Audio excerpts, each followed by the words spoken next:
Nous, les entrepreneurs de Marbella, c'est la Ligue des champions des entrepreneurs. Si t'es capable de vivre à Marbella et de payer 50% d'impôts sur tes revenus, t'as vraiment envie de t'installer dans cet endroit qui est super agréable. J'ai plusieurs sociétés en France et en Espagne.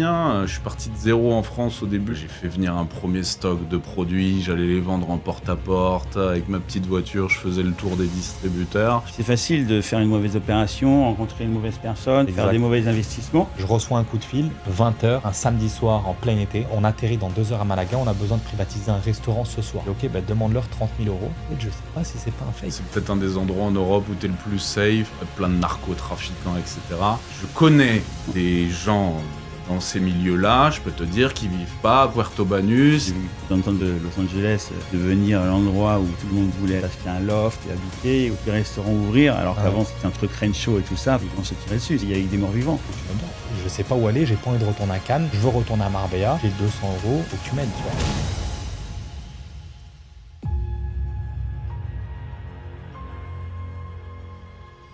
Bienvenue sur le premier Marbella French Connection. Ce projet, je l'ai pensé, je l'ai imaginé, je l'ai visualisé, et là, ça fait plaisir parce qu'on y est enfin. Donc, moi, il y a un truc que je voulais vous dire avant qu'on commence ce podcast, c'est que moi, ce qui me plaît dans l'entrepreneuriat, c'est qu'il y a une frontière qui est très légère entre ce que tu imagines et ce qui devient la réalité. Donc, tout ça pour vous dire que ce podcast, je l'ai imaginé, et ça va vraiment être quelque chose de grand, et on va y mettre toute notre énergie pour faire un truc vraiment cool. Donc, Marbella French Connection, je vais laisser la parole à mon associé et acolyte Alex, qui va nous présenter le podcast et surtout ce groupe Marbella French Connection qu'on a créé. Salut Émeric, merci beaucoup. Bonjour Franck. Bonjour Alex. Alors, French Connection, c'est quoi ? En fait, l'idée est partie de 2 copains entrepreneurs de faire des événements pour rencontrer d'autres entrepreneurs qui habitent dans la même ville et pouvoir se parler, passer du bon moment et aussi échanger à travers les affaires et plus, en fait. C'était ça, l'idée. Et donc, on ne veut pas faire un groupe ou des rencontres comme souvent en network, on voit ça autour de... Souvent, on s'embête avec des vieux banquiers, avec la veste et la chemise sale. On veut regrouper des gens dynamiques, des jeunes qui font plein de choses, et des jeunes qui vont emménager à Marbella aussi. Tu vas rencontrer des gens qui font partie de notre monde, qui ont le même état d'esprit. Et donc voilà, c'était ça. Et c'est parti de là, en fait. Exactement. Si je peux rebondir, ce que j'aime bien en fait dans cette idée-là, c'est qu'en fait, vous n'êtes pas en train de chercher du business. Vous êtes juste en train de connecter du monde, et en fait, après, il y a peut-être des business qui se font, hein, c'est ça. Mais ce que j'aime bien, c'est que c'est vachement naturel. C'est pas forcé. Oui, paye-moi une publicité. Il y en a qui ont fait ça, hein, que ce soit des Anglais ou des Américains, enfin des gens qui sont ici, qui n'étaient pas français, la communauté française, mais je trouve elle est beaucoup plus sympathique et friendly. C'est ça que j'aime bien vraiment. C'était l'idée qu'on avait tous les deux, parce qu'on a chacun notre business à côté. C'était vraiment de découvrir qui y a dans notre ville, qui parle français, tous les francophones.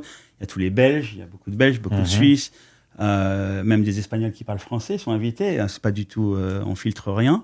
Et c'est à la bonne franquette, on va dire. C'est simple. Exactement. C'est pas cher. Il n'y a pas de carte de membre pour l'instant. C'est ouvert à tout le monde. Et je pense que les clients, les membres qui viennent maintenant à nos dîners ou à nos after-work, ils passent un super moment. Ils ne se sentent pas, ils sont pas, comme tu dis, on n'est pas là pour faire du business, on est là pour que les gens se rencontrent. Émeric, toi, ça fait combien de temps que tu es à Marbella ? Alors, ça fait 3 ans que je suis à Marbella et ça fait 10 ans que je suis en Espagne. Et c'est fou qu'après 3 ans, tu fasses quelque chose que des gens comme moi, ça fait 20 ans que je suis là et je n'ai pas eu cette idée-là. Bravo. Bravo, parce qu'en fait, ça fait bouger, entre guillemets, la communauté française, on s'entraîne entre nous, et ça, c'est bien. Franchement, c'est un point positif. Et je t'en remercie. Tu vois, c'est vraiment, quand on fait nos after-work, nos dîners ou nos déjeuners, c'est vraiment, en fait, le truc qui est cool, c'est la vibe, en fait. T'es venu la dernière fois, tu sais, t'as senti, c'était détente, tu vois, c'était pas comme les trucs qu'organisent certains Français qui mettent des trucs rencontres sur Facebook entre Français. Nous, en fait, c'est quoi ? C'est une bande de potes, on est là, on s'entraîne, on a tous un lien, c'est la francophonie, on parle français. Et on est entrepreneur, freelance, indépendant, autonome. De toute façon, tu sais, sur Marbella, les Français qui vivent ici, ils ne travaillent pas au Crédit Agricole. Hein. Ils sont entrepreneurs, ils sont autonomes. Voilà. Donc, tu sais, je pense que la clé pour la réussite d'un projet, il faut le faire avec du kiff, en fait. Et quand tu fais avec du kiff, naturellement, ça fonctionne. Tu vois, il y a une bonne vibe, ça se sent bien. Tu vois, on n'est pas là, comme tu dis, à l'affût, à vouloir vendre des places, etc. Mais ça se Tu veux sent. venir, tu viens pas, reste chez toi, tu vois. Et c'est vraiment cool, les Non, mais événements qu'on je organise. rebondis pour ce que tu as dit, par exemple, par rapport au kiff. N'importe quel business que tu vas faire dans n'importe quel domaine, si tu le fais avec le cœur et le kiff, de toute façon, l'argent vient Après. de soi. Bien Mais sûr. faut pas que ça soit une motivation, l'argent. Et je vois, entre guillemets, dans ce projet, et j'espère que ça va déboucher sur des bénéfices et quelque chose, bien sûr, parce que c'est du temps et que vous consacrez beaucoup de temps là-dessus, mais ça se voit que c'est naturel. Ouais, c'est cool.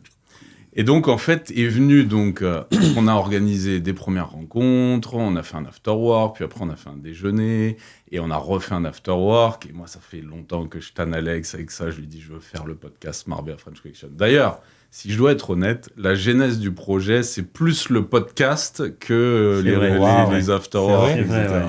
Et donc, Depuis le début, on Je le s'est dit ça. tanne, parce que tu sais, Incroyable. moi, je crée du contenu sur les réseaux, Alex, non, et donc, du coup, il était un peu freiné par rapport à cet exercice-là. Mais en fait, non, tu vois, on est non, là. mais d'ailleurs, on s'est le- connus comme ça sur les réseaux sociaux, c'est fou. Mais bien sûr, C'est fou. bien sûr. Et c'est un honneur pour moi d'être le premier invité. Et Bah, tu c'est es un le honneur premier invité. que tu Exactement. sois là avec nous, c'est top. Alors, on va garder la présentation c'est du clair. main event pour un petit peu après, parce qu'aujourd'hui, on reçoit Franck, et restez bien sur le podcast, parce qu'il a des histoires exceptionnelles à nous raconter. Effectivement. Donc, l'idée, c'est de faire le podcast du Marbella French Connection. Donc, on veut recevoir des invités.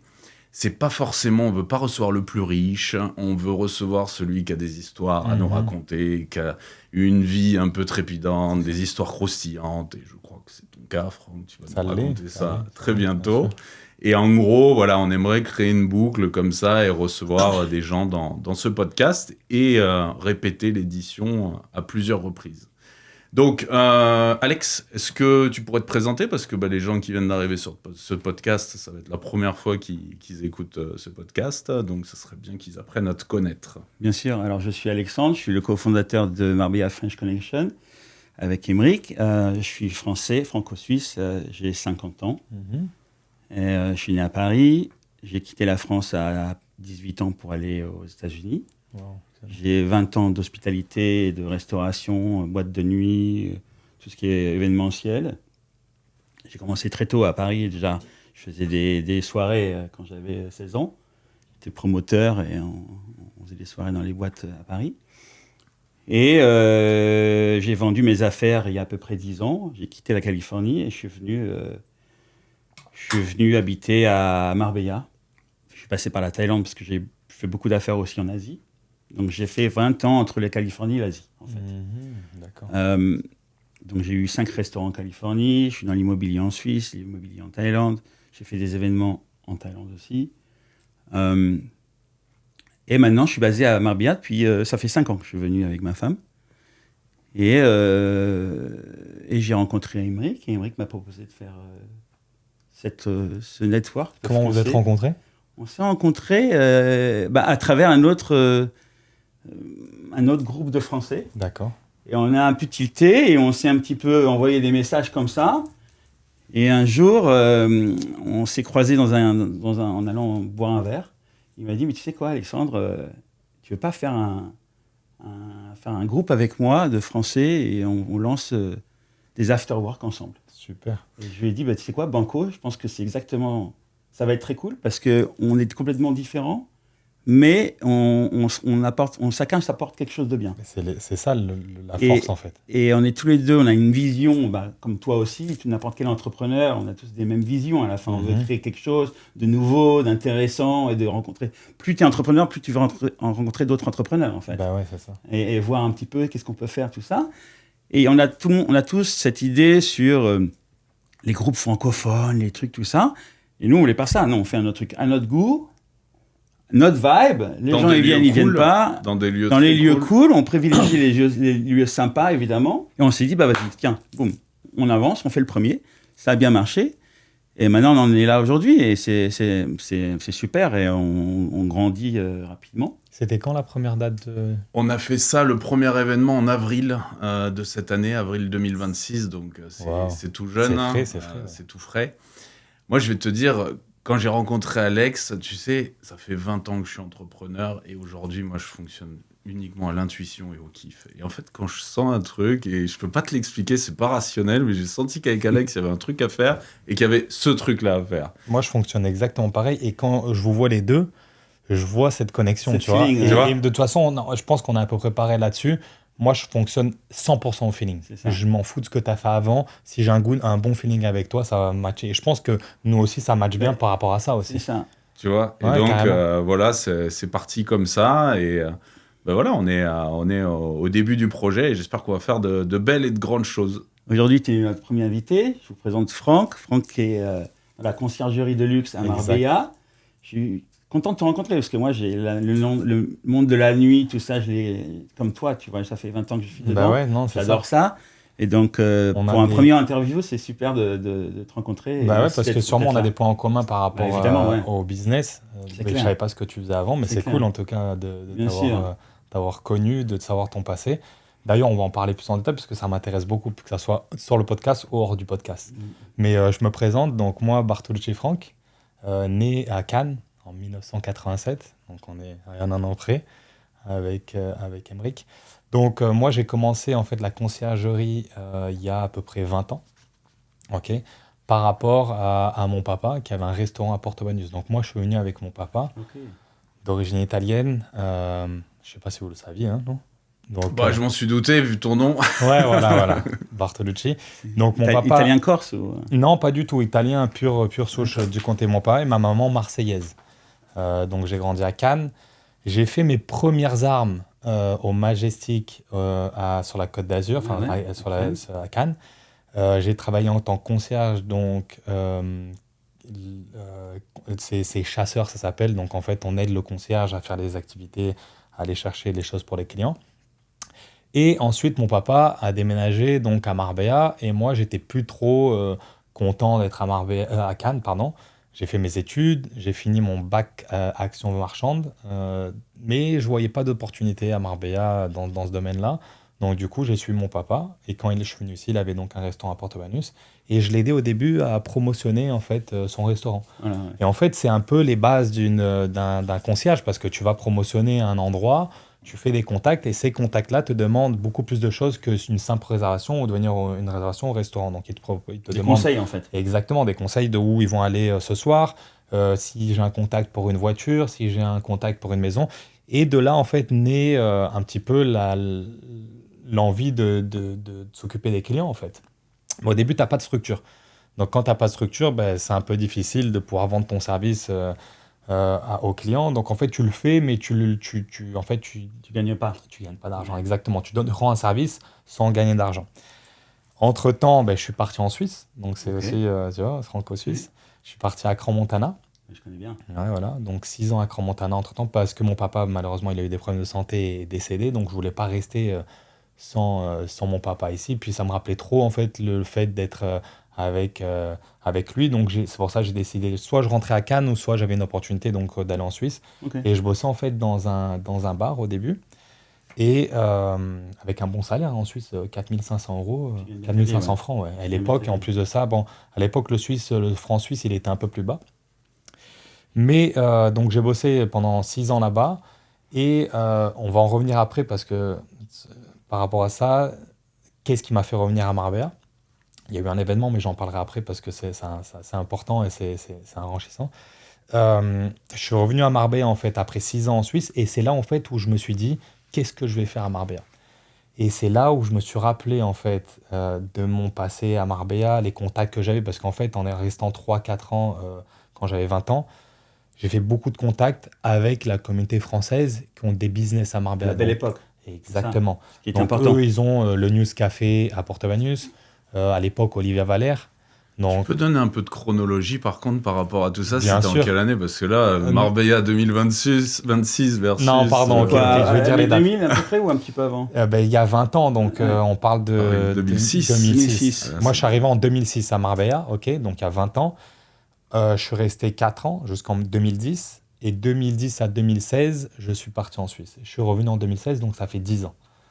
Donc ça fait 10 ans que je suis revenu à Marbella. Et quand je suis revenu à Marbella, j'ai, entre guillemets, utilisé mes contacts que j'avais fait dans mon premier expérience à Marbella. Donc des gens très bien placés ici donc à Marbella. Et ils m'ont, eux, entre guillemets, aidé à créer mon réseau. Et à ce moment-là, j'ai créé ma conciergerie. Et voilà, donc ça fait 8 ans que j'ai la conciergerie Tycoon ici à Marbella. Mais ouais, donc grâce grâce au contact en fait que j'avais à la base. C'est souvent comme ça, si je peux rebondir, dans le monde où on vit tous les deux, il y a toujours un début, et le début, c'est les personnes que tu rencontres au tout départ, en fait. Et à la bonne, j'allais dire, et dans les bonnes années. C'est-à-dire que chaque ville a commencé quelque part, ça saute des générations, ça saute des périodes. Donc si tu as la chance de tomber dans une ville au bon moment, quand tu es jeune, entre 18 et 25 ans, c'est là que tu fais des grosses rencontres. Et même si tu pars, mais tu les gardes, tu peux toujours revenir et les utiliser. Et ça sert vachement. Parce que ces gens-là, ils ont grossi, ils sont devenus quelqu'un. Peut-être qu'ils étaient déjà un petit quelqu'un, mais au bout de 10 ans, 15 ans, ils sont devenus un gros. Et donc, c'est important de le dire, ça, parce que c'est important dans une carrière, ça. Bien sûr. Surtout quand on est dans la nuit ou dans les conciergeries, tout ça. Non, ça marche ça brasse, quoi. Ça marche au niveau de... Moi, la conciergerie, c'est simple. C'est vraiment que du relationnel. C'est ça, ouais. C'est pur relationnel. C'est-à-dire que si une personne a confiance en toi... Exactement. Donc, la confiance en toi, il va t'envoyer des clients, il va t'envoyer même sa famille, des amis. Et en fait, ça part de là. Et en fait, moi, je veux dire, j'ai jamais travaillé avec de la publicité, que ça soit dans les réseaux sociaux. J'ai commencé il y a très peu avec les vidéos. Mais ça fait 10 ans que j'ai commencé. Bouche à oreille. Donc, ça fait 10 ans, c'était que du bouche à oreille. C'était rien d'autre. À l'époque, déjà, il n'y avait pas forcément les réseaux sociaux comme on les utilise aujourd'hui. Mais c'était vraiment par rapport au service que tu donnes. Les gens te recommandent. Voilà, te recommandent. Ouais. Et désolé, pour des fois, j'ai du mal à non, mais on l'a tous. Non, mais c'est fou. Moi, je l'ai sur les 3 langues. Non, pareil. Français, c'est incroyable. D'ailleurs, ils se foutent de ma gueule sur les réseaux sociaux par rapport à ça. C'est facile de faire des... En fait, il faut savoir un truc, c'est que moi, ça fait 10 ans que je vis en Espagne et j'ai vécu aussi 2 ans en Australie. Donc, en fait, j'ai passé une bonne partie de ma vie en fait, hors de France. Il faut savoir que tu perds complètement tes repères au niveau linguistique. C'est fou. Et c'est vraiment... Tu sais, souvent, ça peut être mal vu. En France, on se fout de la gueule de ceux qui mélangent l'anglais, l'espagnol, le français. Mais nous, on le fait vraiment naturellement. Il faut savoir un truc, c'est que quand toute la journée, t'entends des mots hispanophones et des mots anglophones, tu les imprègnes. Et voilà, tu les redis dans ton Non, mais c'est vrai, des fois, je cherche mes mots en français. C'est fou. Ça m'est arrivé aussi mais bon, fois. C'est comme ça. Parce que toi, t'as vécu 20 ans. Moi, j'ai fait 20 ans en Californie et... voilà, moi l'anglais, il sort en premier. C'est clair. Non mais tu sais, je repense souvent à la scène, tu sais, t'as Jean Dujardin et son compère là qui se foutent de la gueule l'un de l'autre parce que l'autre... C'est pas du snobisme en fait. Voilà. Tu vois, on pense par du snobisme, tu sais, celui qui va sortir un mot en anglais alors que ça vient vraiment naturellement. C'est ça. Exactement, ouais. Alors attends, moi j'ai une question parce que tu as été super visionnaire quand même, parce que 2000, on va resituer un petit peu. Bon, 2006, t'es venu par rapport à ton papa, mais 2016, bon, tu nous as dit que tu nous expliquerais, mais moi ça m'intéresse de savoir. Mais 2016, t'arrives à Marbella, c'est pas Marbella 2026. Ah non, rien à voir. Parle-nous un peu de ça. Déjà, quand t'arrives en 2016, il n'y a pas les renommées au niveau restauration qu'on a, Gaia, Koya, Cipriani. On n'a pas tout ça. On va à Puente Romano et il n'y a aucun restaurant avec une renommée. C'est-à-dire que de ce côté-là, il n'y a pas de grande chaîne d'hôtels non plus. C'est vraiment, ça reste, je ne dis pas un petit village. Mais en plus de ça, le pire, c'est que moi, je suis de Cannes. Et les gens, ils critiquaient Marbella. Mais Marbella, c'est de la merde. Cannes, c'est beaucoup mieux. Je ne dis pas que Cannes, c'est moins bien ou quoi que ce soit. Je critique pas. Mais maintenant, on est d'accord qu'aujourd'hui, Marbella, c'est au top c'est au-dessus de Cannes, Ouais, je pense aussi, mais moi aussi je souffre. D'ailleurs, lui aussi, on souffre de cette image de Marbella. Je voulais en parler plus tard, mais c'est bien, la dernière fois, j'étais à Monaco voir des amis et on a rencontré, voilà, et une copine de ma femme. Et donc sa femme lui a dit, écoutez, j'ai vu des amis de Marbella et tout ça. Et le mari a dit, mais ah bon, Marbella, mais qu'est-ce qu'il fait son mari? Il vend de la cam, tu vois. C'est un truc de malade. C'est-à-dire que les gens, ils ont cette image-là de Marbella, c'est drug dealer, prostituée et tout ça, mais alors que rien à voir. Je veux dire, après, on va... Tu vas pouvoir nous en dire un peu plus, bien tard sûr, sur ça, parce que c'est vrai qu'il y a c'est cliché un peu ici. Enfin, il y a une... Mais en fait, le problème, c'est que ça fait vendre à la télé, Ouais, c'est ça. un meurtre et tout ça. Mais après, on n'en parle pas. Mais à Paris, il y a aussi des règlements de compte. Et énormément à Marseille, que ce soit en France, à Cannes, il y en a des règlements de compte parce que c'est du business où les gens font du business entre eux, ils se tuent entre eux. Donc de toute façon, le business de la drogue, il y en a dans le monde entier, hein. Donc après, on en parle parce que Marbella, ça fait parler. Mais je sais pas si vous, mais en tout cas, moi, je me sens pas en insécurité ici à Marbella. Ouais, tu plaisantes, c'est peut-être un des endroits en Europe où tu es le plus safe. Alors moi, j'en ai parlé souvent dans mes contenus sur des clichés, comme qu'il y aurait plein de narcotrafiquants, etc. Je connais des gens dans ces milieux-là, je peux te dire qu'ils vivent pas à Puerto Banús, ils sont pas sous le feu des projecteurs, ils sont planqués au fin fond de la campagne, de la montagne, ils roulent dans des Renault Kangoo, ils sont discrets le plus total, tu vois. Mais c'est ça. On n'est pas dans un film, en fait. Le mec, le dealer de shit, il a pas une villa sur les hauteurs de Marbella, il serait repéré en 2 secondes par les services secrets, enfin, tu vois, au bout d'un moment. Non, mais c'est exactement ça. Après, voilà, comme je dis, ça fait vendre, ça fait dire, c'est l'image sulfureuse de Marbella, mais entre guillemets, moi j'en ai parlé aussi, hein, sur des vidéos, les gens qui viennent ici, ils voient directement que c'est pas le cas, quoi. Après, oui, il y a la fête, il y a du monde, l'exubérance, tout ça. Oui, bien sûr. Oui, d'accord. Mais c'est pareil, si on va à Cannes ou on Saint-Tropez, de toute façon, même à Monaco, hein, j'y étais il y a pas longtemps. C'est la même chose partout. Bah oui.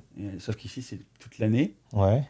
Bon, Monaco aussi, mais par contre, à Saint-Tropez, malgré qu'on me dise que ça, même l'hiver, il y a un peu de monde, mais j'y crois pas trop.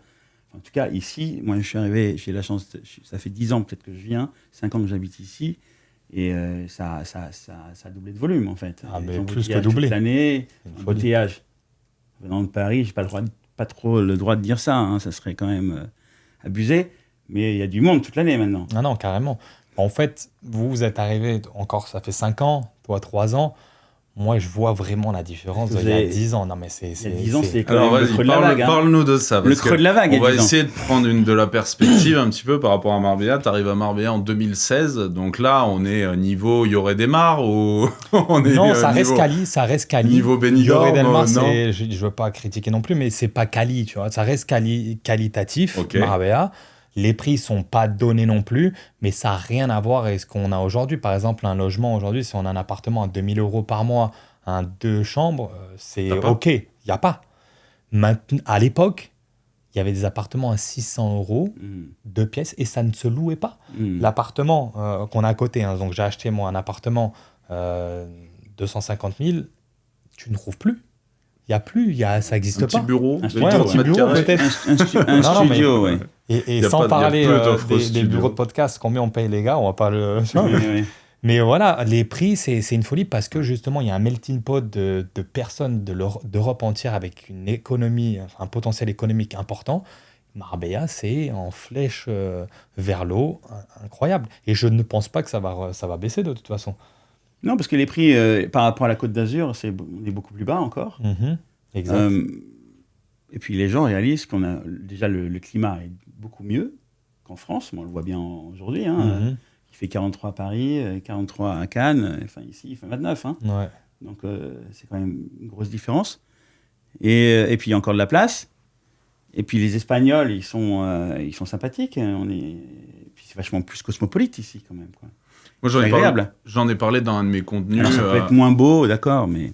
J'en ai parlé dans un de mes contenus sur la Côte d'Azur, tu es à 10 000 du mètre carré. Je ne vois pas ce qui stopperait la Costa del Sol de monter à 10 000 € du mètre carré également. Donc aujourd'hui, on est déjà de toute façon à 10 000 € du mètre carré dans certains quartiers. On va y arriver complètement sur toute la Costa del Sol assez prochainement. Je suis d'accord avec toi. Le climat, souvent on me demande, hein, moi c'est climat, sécurité, bonne ambiance, pas de tension dans la société comme on peut avoir en France. Donc tous les feux sont au vert. Tu es en Europe. Moi je le dis souvent, c'est très important pour moi de vivre dans un endroit où je suis dans ma culture. Par exemple, les mecs, quand ils sont là à se bander sur Dubaï, mais moi je peux pas en fait, Dubaï. C'est pas ma culture, c'est pas mon lifestyle. Moi j'ai besoin d'être en Europe, j'ai besoin d'être à 2 heures de Paris, j'ai besoin j'ai besoin de pouvoir rentrer en France. En plus c'est cool, ici on va au Maroc, en une demi-heure t'es au Maroc. C'est situé idéalement. On peut traverser transatlantique, on est à quoi, 8 heures de Miami en avion, un truc comme ça, départ Madrid. Et encore, on va avoir des vols directs là prochainement. Donc, non, tous les feux sont verts. Donc, tu arrives 2016 à Marbella, tu re-arrives 2016 à Marbella.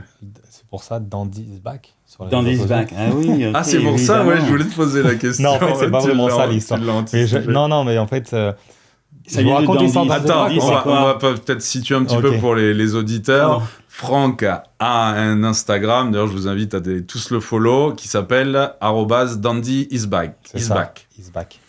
qui est Franck Bartolucci. Ouais, c'est ça. Voilà. Donc, non, l'histoire de Dandy is back, c'est en Suisse, justement. Donc, j'étais barman dans un bar. Et en fait, j'ai travaillé pendant 2 ans. Et c'est vrai que les gens venaient pour moi, ils m'appelaient Dandy. Ok, parce que j'avais un style différent des Suisses à Crans-Montana. Mhm. Ok, moi je venais de Cannes, un peu Marbella, donc waouh, c'était le mec, Ouais. tu vois, donc j'avais un peu les cheveux longs. Il m'appelait le dandy, de la façon de m'habiller, tout ça. Les filles Et ou en- les garçons t'appelaient Dandy? Non, tout le monde, hein, vraiment tout le monde. C'était mon surnom en fait. Ils m'avaient donné eux ce surnom, tu vois. Le canois qui Et, débarque à la montagne. Et en fait, j'ai pris un break pendant 1 an. J'ai arrêté de bosser dans ce bar-là. Et je suis revenu 1 an plus tard. Et quand je suis revenu, tout le monde me disait Dandy is back. Back. Donc en T'as gardé fait, ça. voilà, j'ai gardé ça, ouais. C'est cool. Ouais, c'est cool. Parce qu'en Ah fait, oui. tu peux le décliner Ouais, sur puis d'autres c'est choses. toujours sympa. Il y a toujours une histoire derrière. Ouais, non, il y a quelque une chose, vraie c'est histoire, ça. quoi. C'est une vraie histoire. Ouais, justement, c'est- donc, Tes ouais. clients ils t'appellent Dandy ou ils t'appellent Franck? En fait, des fois, ils savent pas comment je m'appelle. Et Ils ça m'appellent, non, Danny. Danny. Ah. Donc, quand j'entends Danny, je dis, ah, ils sont en train de m'appeler, en fait. Donc, en fait, je réponds à Danny et à Franck. C'est ouf, hein. C'est drôle. Et c'est vrai, ils m'appellent C'est Danny. drôle. Parce qu'en fait, ils se rendent pas compte que c'est un surnom, quoi. Enfin, un nickname. Ouais, oui, ça fait encore. Ou Ouais, ils savent ouais. pas comment. Après, si regarde, tu vois quand même qu'il y a écrit Franck Bartolucci, mais bon. Ça me dérange pas, en aucun cas. Ok. Donc, 2016, Ouais. mon comeback ici. Ouais. Je reviens à Marbella. Et par rapport à ce qui s'est passé en Suisse, je reviens avec 200 € en poche. Ok? J'ai 27 ans. Attends, là ça sent l'histoire croustillante. non, mais j'adore ça l'est, ça j'adore l'est, ça l'est, Vas-y, ça l'est, vas-y, super, vas-y. c'est super croustillant, mais je la raconterai après. Ok? Donc, 27 ans, je reviens à Marbella, j'ai 200 € en poche. Mhm. Et je vais vivre chez un ami à moi, donc Bruno, qui lui est venu quand j'avais 18, et j'avais 20 ans que je suis venu la première fois. Lui, en fait, il n'est pas parti en Suisse avec moi quand moi je suis parti. Lui, il est resté ici. Donc, ami d'enfance, on se connaît depuis l'âge de 4 ans, donc c'est comme la famille. Donc, lui, il a un appartement, 2 chambres, et je dis, Bruno, il faut que tu m'héberges. Bruno, il faut C'est que pas le tu choix, ouvres ouais. la porte de la maison. Je ne sais pas où aller, j'ai pas envie de retourner à Cannes, je veux retourner à Marbella. J'ai 200 €, il faut que tu m'aides, tu vois. Donc, je reviens, je vais chez lui. Et c'est à ce moment-là où je toque un peu aux portes, dire les gens que je connais, il faut me donner du travail, tu vois, j'ai besoin de bosser. Et à l'époque, il n'y a pas tant de monde que ça. Moi, je reviens au mois de mars. Donc, mois de mars, saison basse, pas de travail. Et je tape à la porte d'Olivier Valère. Ok, qui à l'époque. C'est marrant, vous êtes tous commencé là-dedans. Hein. Ouais. Et à l'époque. À l'époque, c'était le gros club. Hein. Ouais, Moi, ouais, j'ai pas c'est- connu il cette y avait- il y époque-là, avait que mais ça, quand ouais, il y avait t'écoutes que les ça. anciens, C'était, ils te non, disent, c'était vraiment le club de référence européen, voire mondial. Ils étaient sur une liste à l'époque, ils étaient numéro 3 mondial. Donc, Mhm. à l'époque, ils faisaient venir déjà les gros DJ. Maintenant, ça devient la mode et c'est tout le monde qui les fait. Mais à l'époque, mettre 50 000, 100 000 € dans un DJ, personne ne le faisait. Et Olivier Valère le faisait. Donc, en fait, ils avaient une renommée européenne énorme. Et à l'époque, donc, Jonathan Cohen, qui est un ami à moi, était directeur. Et en fait, on a toujours été en contact. Mais moi, j'avais en fait, après, c'est là où en fait, j'avais ouvert une boîte de nuit à Crans-Montana, Ok. le Pacha. D'ailleurs, le drame qu'il y a eu, moi, j'avais les locaux juste à côté Ah ouais, ok. du 31 décembre. J'avais les locaux à côté. Et d'ailleurs, c'est pour ça que je suis parti. Il s'est passé quelque chose, mais bon, bref, j'en parlerai après. Et donc, en fait, moi, j'étais en contact avec Johnny parce qu'il me donnait des conseils par rapport à la boîte de nuit. Parce que je lui demandais des conseils, lui, il avait beaucoup d'expérience. Et quand je lui demandais des conseils, donc on est toujours resté en contact. Et quand je suis revenu, j'ai dit, écoute, faut que tu m'aides, j'ai pas de boulot. Et donc, il me payait à l'époque 50 € par soir pour ramener un peu des filles et des tables. Donc, Donc, attends, t'étais rabatteur ouais, j'étais c'est ça, relations ouais, publiques, ouais, donc ouais, RP. ouais. Non, mais en plus, il savait pas où me mettre. Il me donnait pour me dire, vas-y, travaille. Mais comme je connaissais personne, alors un jour, j'étais derrière le bar. Un jour, j'étais, tu vois, et j'ai dit, mais frérot, au bar, j'arrive, tu vois, j'ai pas envie d'être là. Fais-moi un peu sur le terrain et tout. Donc, j'allais shorter tout ça. Et c'est à ce moment-là que, fil en aiguille, j'ai fait ça pendant 2 ans quand même. Hein. Ah ouais. Pendant 2 ans. Mais je te dis, l'hiver, c'était super dur parce qu'on n'ouvrait que le vendredi et le samedi. Et après, la saison, à l'époque, elle démarrait le 15 juillet. Ah ouais. Ok, ça démarrait tard, le 15 juillet jusqu'à fin août. Donc, tu avais 45 jours de fête. Donc, on n'avait pas le temps de faire de l'argent. Ok. Donc là, tu étais dans la rue, en mode rabatteur. Mais non, mais tu sais que ça, au niveau développement des skills et des compétences mais de c'est- relations humaines, tu pars du plus bas. c'est un C'est-à-dire, job énorme parce que tu croises des gens, tu prends des bâches toute la Ouais, soirée. bien sûr. C'est en Je soirée. devais prendre des flyers. Des fois, la journée, on devait se mettre un peu Ouais, torse parce que nu, c'était faire, l'époque tu du sais, flyer, ça. c'était vraiment avec les pancartes quand on avait des gros DJ, on faisait des trucs comme ça, tu vois.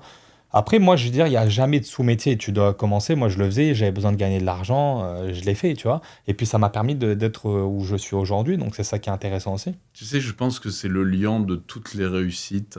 Le dénominateur commun, c'est les gens qui sont allés au charbon. Bien sûr. Et là, je pense qu'on peut dire que tu es allé au charbon. Non, non, à fond. Mais en fait, j'avais pas vraiment le choix. J'avais pas d'argent.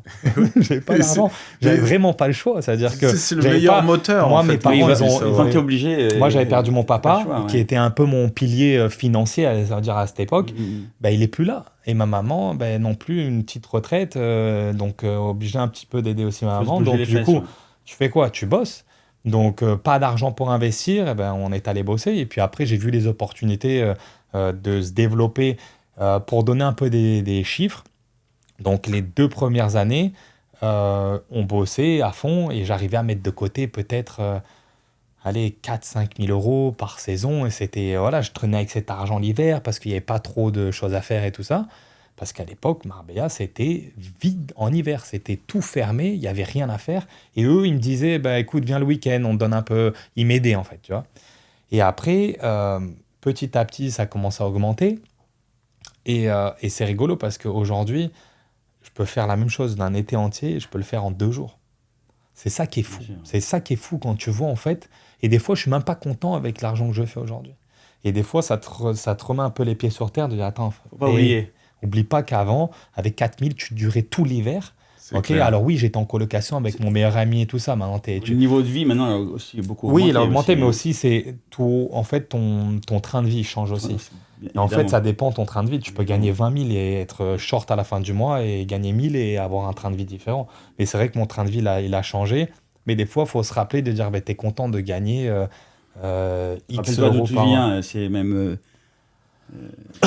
Moi, je vais te dire, j'ai une histoire comparable à la tienne et tu te rends pas compte, mais ça, c'est le plus gros skills que tu as, c'est l'expérience que tu as vécue. J'ai eu la même histoire que toi, sauf que moi, j'avais 50 euros en poche.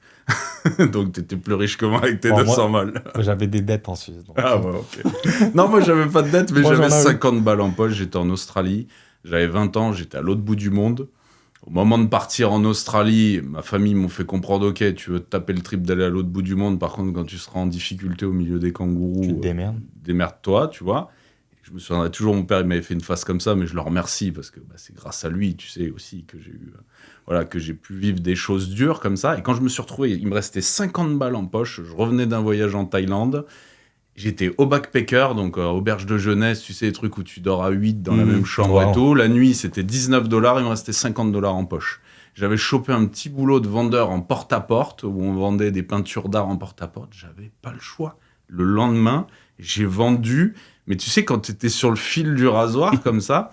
Et en fait, maintenant, avec l'expérience et l'âge, je me rends compte que c'est à ce moment-là que je me suis construit ce caractère et cette force qu'il y a en moi aujourd'hui et qui fait que tu as une maturité et que tu t'es développé en tant qu'homme. Et je pense qu'une partie et la raison de ton succès aujourd'hui, c'est la période que tu as vécue à ce Non, moment-là. mais à 100%, j'ai aucun doute là-dessus. Parce qu'en fait, moi, le problème que j'ai eu dans mon enfance, c'est que mon papa, il avait de l'argent. Donc, en fait, j'avais pas besoin de travailler pour kiffer. Donc, et après, quand malheureusement il est mort, il était jeune, il avait 61 ans, et moi j'étais jeune, j'avais 23 ans, 24 ans, tu vois. Donc, à ce moment-là, tu dois te démerder, tu vois, t'as pas le choix. C'est soit parce que aussi, on va peut-être penser, ouais, mais l'héritage, mais il n'y avait pas d'héritage, tu vois, il y a eu des problèmes un peu. Simple, efficace. Voilà, donc démerde-toi, tu vois, tu te démerdes. Et tu tombes de haut dans ce Ouais, cas-là. tu tombes de haut. Et en Ouais. fait, tu dois, C'est ça te dur, met hein. une petite claque dans ta tête et tu C'est dis, ah dur. ouais, si je bosse pas et que je gagne pas d'argent, je mange pas, ou alors, tu vois, je m'en souviens à l'époque, je vais compter les pièces, tu vois, pour aller faire les courses. Tu vois, maintenant, les pièces, je sais même pas où ils sont, ils tombent dans la voiture, tu les laisses, tu vois. Non, mais c'est fou, on en rigole. Mais en fait, ça te permet de construire et d'avoir faim, en fait. Et quand tu as faim, tu n'as pas de limite. T'as pas de Exactement. limite. Et je voulais rebondir sur ce que tu as dit par rapport à ça, tu vois. Donc, c'est hyper important d'avoir connu un petit peu tu vois, Je crois que c'est très Le important terrain. pour n'importe quel entrepreneur ou quelle personne. C'est-à-dire qu'il faut connaître les comment t'appelles ça quand dans la vie, tu vois, t'es jamais tout le temps en haut, tu vois. Bien Parfois, ça monte, ça descend. Et ça peut nous arriver Quand encore t'es aujourd'hui. Je veux dire, entrepreneur, on n'est pas à l'abri. C'est facile de faire une mauvaise opération, rencontrer une mauvaise personne, Exact. faire des mauvais investissements. Et d'ailleurs, là, c'est tout ce qui s'écroule. Mais en fait, ça m'est ce qui m'est arrivé en Suisse. Donc, si vous voulez, on en parle maintenant. Allez, c'est parti. Donc, moi, super content. Je bosse, je gagne mon argent, déjà j'en de côté. Bon, à cette époque-là, j'étais avec mon ex-copine, on se sépare. Moi, j'étais jeune. Et en fait, j'ai un ami de moi de Cannes. Il monte en Suisse pour me voir. Il me dit, Franck, pourquoi on ne reprend pas une boîte de nuit c'est intéressant, ils ne savent pas comment faire marcher les boîtes de nuit. Regarde, il y a du potentiel, il y a des gens avec beaucoup de potentiel économique. Et à l'époque, bon, toujours maintenant, à Crans-Montana, il y a l'école Les Roches. Okay. L'école Les Roches, fils à papa, qui gaspille tous les week-ends dans les boîtes de nuit là-bas sur la station. Les rosés. Non, à Crans-Montana, c'est Les Roches. Et ils ont, tous les week-ends, ils sortent et ils gaspillent grave d'oseille. Et il n'y a pas de boîte de nuit pour gaspiller. Il y a une boîte de nuit qui s'appelle le Pacha, et lui, il prend rendez-vous donc avec le propriétaire du Pacha. Je ne vais pas nommer son nom parce que j'ai eu des problèmes avec lui plus tard. Et en fait, lui, il a une urgence, il doit rentrer à Cannes. Et il me dit, mais lundi, il y a le rendez-vous. Et je dis, mais qu'est-ce que je vais dire? Moi, j'ai 24 ans, j'ai aucune expérience. Non, à l'époque, j'ai 26 ans, 26, 27 ans. Et j'ai dit, j'ai aucune expérience là-dedans, qu'est-ce que tu veux que je lui dise? Il m'a dit, va au rendez-vous, ça peut fonctionner. Donc, je vais à ce rendez-vous, à l'hôtel, parce que lui, en fait, il avait plusieurs établissements. Il avait la boîte de nuit, des restaurants et hôtels. Donc, j'ai rendez-vous dans l'hôtel. Et à ce moment-là, quand je parle avec lui, il aime bien mon énergie, il aime bien... Mais en fait, je m'en suis rendu compte plus tard qu'en fait, c'était une stratégie pour me la mettre, en fait. Mais à ce moment-là, moi, naïf, jeune, sans expérience, je ne me suis pas rendu compte. Et bref, on sort du rendez-vous, il me dit, OK, je te laisse racheter 50% de la boîte de nuit. Et on est 50-50, mais c'est toi qui gères. C'est donc 50-50, moi je te laisse rentrer en tant que part associé. Mais moi, dans l'état où elle était la boîte de nuit, pour faire fonctionner, je voulais changer. Donc en fait, moi, qu'est-ce que j'ai fait? On a investi de l'argent, beaucoup d'argent, pour rénover le club. Donc nous, on voulait créer un espace VIP derrière le DJ, avec, faut que tu minimum spend sur les tables derrière le DJ, pour être derrière le DJ, monter une équipe... français qui savent vendre les tables, DJ internationaux, et on a créé ça donc à Crans-Montana, donc c'est de suite le carton plein. Mais moi, l'argent, le problème c'est que ça allait dans la société de cette personne-là, et au bout d'un an, il a fait en fait faillite la société, et en fait il a fait détournement d'argent, et en fait il a tellement monté son plan depuis le début qu'en fait on n'a pas pu se retourner, quoi. Il t'a utilisé pour rénover la boîte, et après pour faire monter la boîte. Et en fait, moi, j'ai perdu tout mon investissement. C'est à ce moment-là que moi, en fait, je me retrouve avec 0 € en Suisse, après 6 ans en Suisse, en ayant mis de l'argent de côté, en disant, waouh. Avoir un lifestyle de millionnaire. Là, et de descendre à 0. Et je me dis, alors, qu'est-ce que je vais faire? Et en fait, c'est à ce moment-là. Mais d'un côté, c'est pour ça qu'on en parlait avant, de dire, ouais, tu peux être au top, machin et tout. Et en fait, je me suis retrouvé à 0. J'étais, moi, patron d'une boîte de nuit, ça brassait de l'oseille et tout ça. Et en fait, je me suis retrouvé à 0. Donc, je me suis dit, quoi, je repars de 0 en Suisse où je suis finalement pas heureux. Parce que la Suisse, c'est bien quand tu es avec ta famille. Mais quand tu n'es pas de là-bas, que tu es un peu tout seul, parce que je m'étais séparé de mon ex, je me dis, quoi, en fait, il faut que je parte d'ici. Tu vois? Puis Crans-Montana, c'est quand même... Crans-Montana, après, je bossais. Comme ça, mais après, je bossais aussi sur... Lausanne et tout ça, tu vois, parce qu'en fait j'étais dans la finance à ce moment-là, je m'étais lancé dans la finance aussi avec quelqu'un qui est devenu en fait mon associé sur la boîte de nuit, et qui est devenu aujourd'hui mon meilleur ami, Maki Shabuzoba, et lui il cartonne, tu vois, il a sa société. Moi j'ai bossé avec lui pendant 3 ans, mais je me voyais pas recommencer en fait le truc, repartir de 0, donc c'est pour ça que j'ai décidé du jour au lendemain. J'avais un appartement avec mes meubles à acheter et tout ça. J'ai appelé quelqu'un, j'ai dit, écoute, viens prendre les meubles, donne-moi 500 balles pour faire le voyage à la Marbella, et je suis descendu avec ma voiture. Donc là, tu arrives 2016 à Marbella, tu taffes pour Olivia Valère. C'était tenu par qui à l'époque, Olivia Valère? C'était tenu par Arnaud Valère, Ok. Et directeur, donc Jonathan Cohen, qui eux m'ont fait confiance en fait. Et maintenant, Arnaud Valère est propriétaire Nao. de Now Pool Club. Voilà. Mais c'est marrant parce que toute la nuit de Marbella, c'est quand même tous les enfants de Valère, quand même. Les gens qui ont travaillé pour Valère. Bien sûr. Albert a travaillé Valère. Et en fait, Arnaud, Albert, c'est le fils. Albert était en fait co-directeur avec Jonathan C'est ça, Cohen à ce moment-là. Ouais. Ils ont tous commencé dans le même endroit, puisque c'était le place to be. Après, j'ai pas envie de parler des gens qui sont pas là, mais Albert, par exemple, il a commencé en tant que relation publique à Olivier Valère, en créant, puisqu'il était à l'école Les Roches, en créant ses soirées avec l'école Les Roches à Olivier Valère. D'accord. Mais il était fort, très fort. Il est encore très fort. Je veux dire, c'est son boulot, c'est lui, il est comme ça. Mais ouais, donc c'est vrai que ce que tu dis, hein, que tout le monde a compris. Et c'était l'institution. Olivier Valère, c'était waouh, pom. Il n'y avait rien d'autre. Il y avait News Café à Porto Banús. Il y avait la suite, il paraît. Ouais, la suite, mais mais c'est différent. La suite, c'était maintenant qui est Nobu à Puente Romano. Ok. Où il y a Nobu, en fait, c'était la suite à l'époque. Donc moi, j'ai connu ces époques-là. Donc du coup, on avance dans le temps et dans la chronologie. Donc à quel moment tu switches conciergerie? À quel moment, qu'est-ce qui fait que tu te lances dans l'entrepreneuriat? C'est encore en fait un petit déclic. Donc moi, j'avais entre guillemets à ce moment-là ma place à Olivier Valère. Ok, j'avais un salaire annuel, même s'ils n'ouvraient pas à l'année, ils me donnaient un salaire annuel. Donc tous les mois, j'avais ma petite sécurité et je gagnais mes extras quand j'emmenais mes clients parce qu'on avait 10% de commission sur les clients qu'on emmenait. Et puis après, je faisais mes petites locations de voitures, mes petites locations, mais ce n'était pas en fait une activité principale. Donc je le donnais à mes clients. Et en fait, il s'est passé quoi? Arnaud, qui était le propriétaire d'Olivier Valère, part. Problèmes familiaux, il part de là et il ouvre l'Apothéose, qui aujourd'hui est Notablou.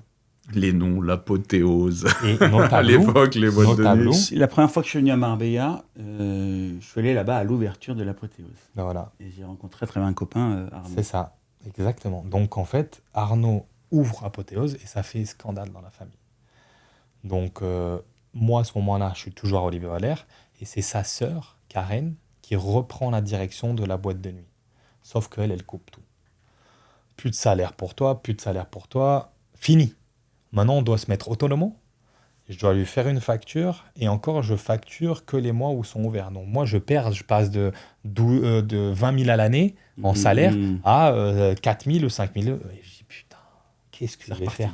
C'est reparti. C'est reparti. Tu vois? Voilà. Ouais, c'est ça, mais c'est exactement ça. Et du coup, c'est à ce moment-là où je dis, en fait, pourquoi je fais pas ma conciergerie en fait, tu vois? Et c'est à ce moment-là où je monte ma conciergerie et là à ce moment-là où je propose des activités directement à mes clients et en fait ça marche de suite. De suite ça marche parce qu'en fait. On est en quelle année là? Là on est, ça fait 8 ans.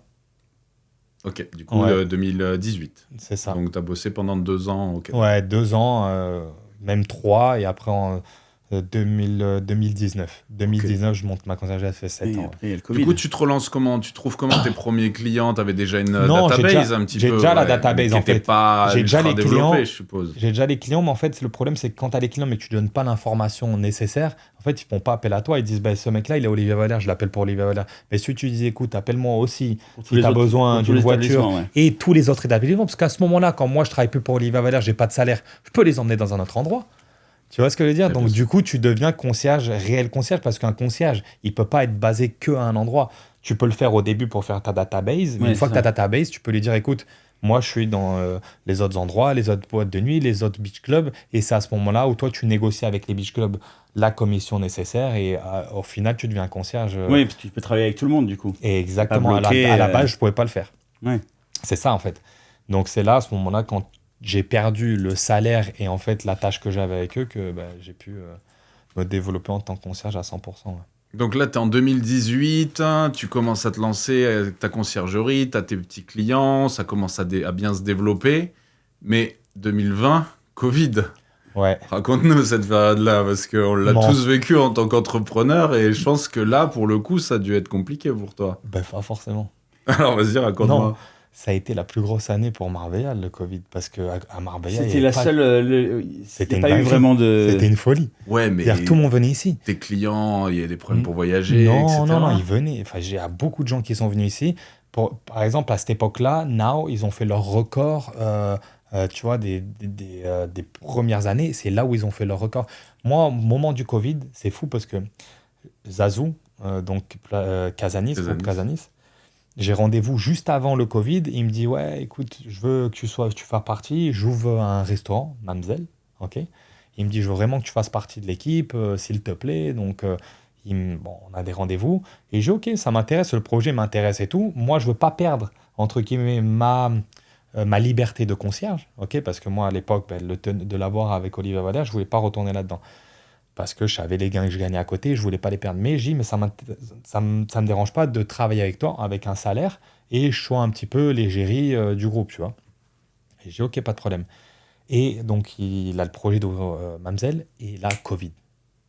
Lui, et c'est fou, parce que franchement, on peut dire chapeau à Zazu, de ce qu'il a pu faire pendant le Covid. Il a réussi à maintenir ça première année, c'est-à-dire ouverture. Ouverture du Mamzelle, la première année du Covid. Et en fait, ça a cartonné. C'est fou. C'est fou parce qu'il avait un concept. C'était extérieur, mais en ça plus. l'a sauvé. Ah ouais, Non, mais c'est attends, ça qui l'a sauvé. c'était Oui. extérieur, mais le truc, c'est que les horaires, elles étaient folles parce que il était ouvert la journée, pas le soir. Donc, c'était ouvert de midi à 5 heures. Et après, à 5 heures, c'était. Tu devais rentrer chez toi, là. Comment Ah oui, le c'est vrai. curfew, Tu le sais, curfew. cette période de merde, parce que tu sais que le Incroyable. virus, la nuit, non, il Ouais, circulait ouais, pas. ouais. Non, un truc de La dingue. journée, pardon. La journée, le virus ne circule pas. Ouais. La nuit. Donc en fait, si tu veux, moi j'étais un petit peu avec Zazo à ce moment-là pendant le Covid et j'étais aussi à Now. Franchement, j'ai pas senti le Covid niveau financier. Ok, bon, bien sûr, les événements qu'il y a eu, bien sûr, tu les as sentis parce Bien que sûr, tu devais ouais. rentrer à 5-6 heures. Après, il y a les afters qui se faisaient dans les villas ici à Marbella, c'était une dinguerie. D'ailleurs, il y a. je sais Allez, pas si- raconte-nous un petit peu des Non, histoires mais en fait, croustillantes parce ouais. qu'on est là pour ça. Ok. Un jour, bon, moi j'allais souvent dans les soirées, dans les villas et tout ça, parce que j'avais les clients, j'organisais, on vendait des tables dans les boîtes, dans les maisons, maisons, dans les ouais, maisons, ouais, oui. ça, on vendait des tables, tu vois. Ça m'étonne Donc, pas, ça. ouais, non, il y avait des vraies fêtes, tu vois. Et un soir, un ami me dit, ouais, viens, on va dans cette villa, il y a une soirée, machin et tout. Et je lui dis, écoute, ce soir, je sors pas, tu vois. Et en fait, ce soir-là, il y a eu une fusillade dans la maison et le DJ est mort. Ouais, DJ est mort et en fait, c'était un truc de dingue parce que je devais être dans cette maison, tu vois. Et moi, j'avais des amis qui étaient là, ils ont dû s'échapper, mais après, Carrément. tu t'échappes. Ah ouais, non, un truc de malade. Règlement de compte. Non, même pas. C'est une personne qui était là, il avait un flingue sur lui, il a tiré dans le plafond, la balle, elle a ricoché, Oh. elle touche le DJ là, il tombe par terre, les gens, ils disent qu'est-ce qu'il a? Sang, il coule, le mec, il est mort. Père de 3 enfants, Oh, quelle horreur. 27 ans. Oh, quelle horreur. Et eux, ils sont là, ils voient, ils partent, tu vois, panique. Non, un truc de Mais ça, malade. il y a- Après, il y a ça a eu- fait une des journaux et tout. Hein. Je suis Il y pas a en eu train une de raconter sacrée une histoire histoire. aussi au Beach Club, là, à l'entrée de Marbella aussi. Ah, le opium, ouais. Ça, Opium. ça a fait une... Ça, c'était ça a plus pas tard. aidé Ouais, non c'était plus quand il y Marbella, avait. hein. Ça, c'était quand il y avait Black Coffee qui était en C'est ça, train de ouais. mixer. T'imagines Ouais, il y a Black une Coffee. fusillade aussi, là. Il y a une fusillade, donc ça aide pas non plus l'image de Marbella. Hein. Non, mais après voilà, le problème, c'est que, tu vois, il y a des gens qui viennent un petit peu, tu vois, ils C'est un peu olé olé, ouais. Ouais, et après, la sécurité, en fait, moi, je connais cette histoire, tu vois, et en fait, le problème, c'est que la sécurité, il connaissait le mec, il l'a pas fouillé, Mm. tu vois, pour pas le froisser, il est avec des filles, machin et tout, et en fait, le mec, il avait un flingue, quoi, tu vois. L'alcool, la drogue, et voilà. Oui, souvent les mecs, ce qui se passe, c'est qu'ils veulent impressionner les gonzesses. C'est même pas un règlement de compte, c'est nul, c'est hein. trop nul. Mais tu vois, donc l'histoire du Covid, c'était un truc de fou. Donc ouais, une histoire un peu dingue dans les soirées privées. Et après, en fait, quand ça s'est passé, tu t'es dit, ouais, fini, moi je vais plus dans les soirées privées, fini, tu vois. Donc là, post-Covid, tu reprends ton activité normale, les clubs réouvrent. Pour situer un petit peu, toi, tu travailles régulièrement avec le NAO. Exact. À quel moment tu switches à travailler régulièrement avec le NAO? Non, Alors en fait, c'est juste après le Covid.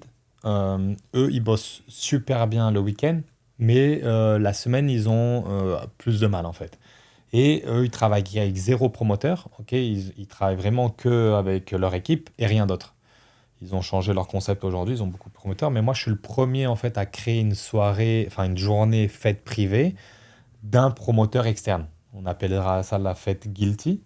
Et en fait, ce qu'on fait, le concept qu'on a voulu faire le lundi, qui était le jour le pire pour eux au niveau chiffre, on crée une champagne spray party. C'est-à-dire que quand tu prenais le bed, tu avais 6 bouteilles de champagne offertes avec le bed. Et à 5 heures, tout le monde spray le champagne et ça crée un petit peu un buzz. un buzz. Les gens rachètent des autres bouteilles de champagne pour spray. Ça fait... Donc on passe, la première soirée, il faisait à peu près 3 000 € de chiffre d'affaires. Et on passe à première, on fait 31 000. Tu Tu vois, le premier lundi. Et après, sur la saison, on a réussi à faire des 100, 110 000, 120 000 euros un lundi, tu vois. Moi, je prenais 10%, donc tu gagnais en une journée 12 000 balles, tu vois. Ouais, content. T'avais Donc, du staff à rémunérer ou t'étais tout Non, seul? non. Enfin, Tout seul. à ce moment-là, j'ai deux associés, donc on est trois. Mais le DJ seulement, tu vois, si je ramenais un DJ, mais c'est 250 euros, tu vois. Donc, et en fait, on a continué à faire ça pendant 6 ans. Et là, le problème, c'est que maintenant, c'est très difficile entre semaines parce que maintenant, les fins de semaine, elles sont folles. Le dimanche, vous pouvez le voir de toute façon, hein, les gens qui vont à Playa Padre, Plage Casanis, Momento et tout ça, le lundi, ils sont morts. Ils veulent plus. Avant, il n'y avait pas ces fêtes-là, Ouais, tu vois. Donc, en fait, le lundi, c'était facile. Mais maintenant, c'est devenu très difficile. Et puis, aussi, ils ont beaucoup plus de promoteurs. C'est-à-dire que maintenant, ils bossent avec différents promoteurs qui sont tous les jours. En fait, tous les jours, maintenant, c'est une fête différente. Donc, du lundi au dimanche, tu as des promoteurs différents. Et donc, ça fait que la panoplie de fêtes, elle est beaucoup plus. Tu vois, tu as le choix. À l'époque, tu n'avais pas le choix. Tu avais le fin de semaine et le lundi, tu avais cette fête. Donc, les gens voulaient venir le lundi. Maintenant, comme tu as beaucoup de choix, ben, les gens, ils préfèrent peut-être sortir le fin de semaine. Là, Tu vois, ou c'est par rapport au line-up, ou c'est par rapport à l'endroit. Et maintenant, il y a une offre qui est plus Exactement, la grande. preuve la plus Il importante. faut parler aussi que le Marbella, après Covid, avant Covid et après Covid, c'est Ah ça. non, C'est jour et la nuit. C'est le jour et la Et nuit. c'est là, en fait, moi, je pense que le Covid a apporté un plus à Marbella énorme. Du fait que les gens peuvent travailler, télétravail de la maison, bah, au lieu d'être à Londres, en Suède ou en Belgique, pourquoi je ne vivrais pas à Marbella, moi? Chez moi, avec mon ordinateur, je bosse. Et après, en plus, ces gens-là, ils ont créé des business à Marbella. Dans l'immobilier, plein de choses. Aujourd'hui, j'en suis sûr, c'est quelqu'un de l'extérieur qui a créé ce podcast, le studio. Bah, C'est oui, pas, oui. c'est pas quelqu'un d'Espagne, mais Non. ça, c'est dû au fait que les gens sont venus vivre ici avec des idées différentes et ils ont créé le nouveau Marbella pour moi. Et tu as une traction, en fait, tu as un nivellement vers le haut qui se fait que vu qu'il y a énormément d'étrangers, de multicultures qui viennent avec des idées de partout dans le monde, Exactement. au même endroit, des entrepreneurs, ça te crée un nivellement vers le haut. Et ce qui est d'autant plus beau, c'est que tu vois, par exemple, quand tu as un nivellement vers le haut à Dubaï, qui est un peu, on va dire, artificiel, dû à quoi? Au fait qu'il n'y ait pas d'impôt, en fait, à Dubaï. C'est ça. Mais nous, à Marbella, ce qui est d'autant plus beau, contrairement à Monaco, Dubaï, etc., c'est que ce nivellement vers le haut se fait dans un endroit qui est peut-être le plus taxé dans le monde. Donc, c'est-à-dire que là, moi, je le dis souvent, nous, les entrepreneurs de Marbella, c'est la Ligue des champions des entrepreneurs. C'est-à-dire que si tu es capable de vivre à Marbella et de payer 50% d'impôts sur tes revenus, c'est vraiment que, tu vois, tu as passé un step et que tu as vraiment envie de t'installer dans cet endroit qui est super agréable. Non, c'est sûr. Moi, enfin, après, on a parlé de Dubaï avant, que je me verrais pas vu non plus là-bas par rapport à la lifestyle qu'on a à Marbella. Et pourtant, on a voyagé. Toi, tu es allé au Los Angeles, je suis allé l'année dernière. Mais pour 3 fois ce que je gagne ici, je vais pas à Los Angeles. Après, toi, tu as vu la chute de Los Angeles. Je pense, parce que moi, j'ai des amis là-bas qui m'ont dit, waouh, c'est une dinguerie, tu vois, comment ça a changé, parce qu'il n'y a plus de lifestyle, il n'y a plus rien. Tu peux plus sortir.